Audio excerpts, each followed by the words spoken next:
ஆகாஷ் அந்த ஊரின் சிறந்த ஓவியன். ஆனால் சித்ரா என்ற ஏஐ வந்த பிறகு அவனது ஓவியங்களை மக்கள் மறந்துவிட்டனர். மனிதன் மாதங்கள் செலவிடுவதை அந்த ஏஐ சில நொடிகளில் வரைந்தது. மனமுடைந்த ஆகாஷ் தூரிகையை கீழே வைத்தான். அப்போது ஒரு போட்டி அறிவிக்கப்பட்டது. தலைப்பு அன்பு மற்றும் வலி. ஏஐ குழு பிரம்மாண்டமான ஓவியத்தை உருவாக்கியது. ஆனால் ஆகாஷ் நோயுற்ற மனைவியின் கைகளை பற்றியிருக்கும் ஒரு முதியவனின் உண்மையான வலியை வரைந்தான். முடிவில் நடுவர்கள் ஆகாஷின் ஓவியத்தையே தேர்ந்தெடுத்தனர்.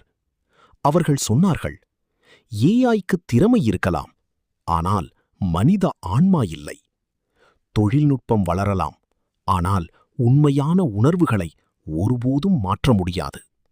மேலும் இதுபோன்ற கதைகளுக்கு ஏஐ ஸ்டோரி டெல்லருக்கு சப்ஸ்கிரைப் செய்யுங்கள்.